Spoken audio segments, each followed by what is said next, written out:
alaykum aziz kitobxonlar. Sizlarning e'tiboringizga men va kutubxona loyihasini havola qilaman. Kitob hayotni yaratuvchi murabbiydir. Kitob insonni muvaffaqiyatga yetaklaydi, insonni ruhiyatini o'zgartiradi va ezgulikka chorlaydi. Kitob beminnat do'st hisoblanadi. O'zbekiston Respublikasi Prezidenti Shavkat Mirziyoyev yoshlarni kitob o'qishiga bo'lgan qiziqishni oshirishga va ular kitob bilan do'st bo'lishiga, kitobxonlik saviyasini yanada oshirishga alohida e'tibor qaratmoqda. Kitobni mutolaa qilish insonni erkin farovon dunyoqarashini kengaytiradi, aqlan yetuk bo'ladi, ma'naviyati kengayadi. Kitob beminnat do'st hisoblanadi. Ilmni chuqur egallagan bitta yo'li kitob o'qishdir. Zero kitob qalb chirog'i va qalb gavhari hisoblanadi. Endi navbatni faol kitobxonlarimizni fikrlarini tinglaymiz.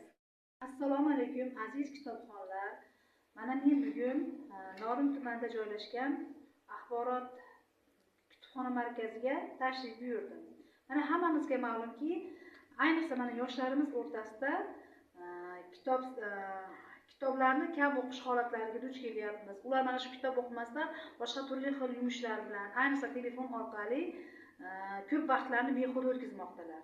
Lekin yana shunga qaramasdan aksariyat bilimdon, zukko, bilimga chanqoq o'quvchilarni ham mana shu kutubxonalarda vaqt o'tkazib, turli xildagi kitoblarni mutolaa qilayotgan chog'larni ham ko'rib turibmiz. Xo'p, shu o'zimni hayotimdan, o'zimni tajribamdan kelib chiqqan holatda mana shu yoshlarimizga alohida bir murojaat qilmoqchiman. Vaqtlarini behuda o'tkazmasdan mana shu kutubxonalarga a'zo bo'lib, turli xildagi kitoblarni o'qishni tavsiya qilaman. Mana axborot markaziga tashrif buyurganimda bu yerdagi xodimlardan juda ham ularning faoliyatidan juda ham minnatdorman. Chunki nimaiki kitobni izlab kelgan bo'lsa, u ana shu izlab kelgan bo'lsam, ana shu kitoblarni topishda menga amaliy yordam beryapti. Mana shu kutubxonada men juda ham ko'p kitob, badiiy kitoblarni, ilmiy, fantastik, tarixiy, siyosiy kitoblarni juda ham ko'p ko'rdim. Qanday kitoblarni izlagan bo'lsam, bari kitoblar shu yerda jam ekan.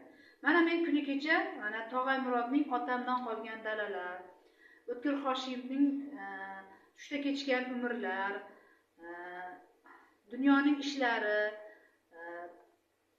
Jorj Aryelning Molxona kabi kitoblarini izlab kelgan edim. Albatta bu yerdan topdim va ana shu kitoblarni o'qidim. Avvalo mana shu kitobni o'qiganda yoshlarimiz ongida ularning ma'naviy dunyoqarashlari yuksaladi. Fikrlash doirasi, odamlar bilan muomala jarayoni yuksaladi. Kitob o'qigan odam bilan kitob o'qimagan odamning yer bilan osmoncha farqi bor deb o'ylayman. Aziz kitobxonlar, mana shu holatlardan, kundalik hayotimdan kelib chiqqan holatda, atrof muhitdagi odamlarni ko'rib chiqqan holatda sizlarga tavsiyam shuki, albatta mana shu kutubxonaga tashrif buyuringlar, mana shu yerdagi kitoblardan foydalanib, o'zingizni, dunyoqarashingizni, ma'naviyatingizni yuksaltiringlar. Men Qayyumova Madina, Norin tuman 1-son politexnikumi 2-bosqich talabasiman. Norin tuman axborot kutubxona markazidan 2020-yildan buyon a'zo bo'lganman va adabiyotlardan foydalanib kelmoqdaman. Salqin saharlarda bodom gulida, binafsha labida yerlarda bahor, qushlarning parvozi, yellarning nozi, baxmal vodiylarda, qirlarda bahor. Ushbu kutubxonada siz istalgan turdagi adabiyotlaringizni, o'zbek adabiyoti, jahon adabiyoti, ilmiy, badiiy, bolalar adabiyoti va shuningdek darsliklarni ham, hattoki elektron variantlarida ham topishingiz mumkin. Axborot markazining uzoq yillik tajribaga ega xodimlari sizga istalgan turdagi ma'lumotingiz, adabiyotingizni topishda yordam berishadi. Barchangizni ushbu kutubxona markazida kutib qolamiz. Keling va kitoblardan bahramand bo'ling. Aziz kitobxonlar, sizlarni tuman axborot kutubxona markaziga taklif qilamiz.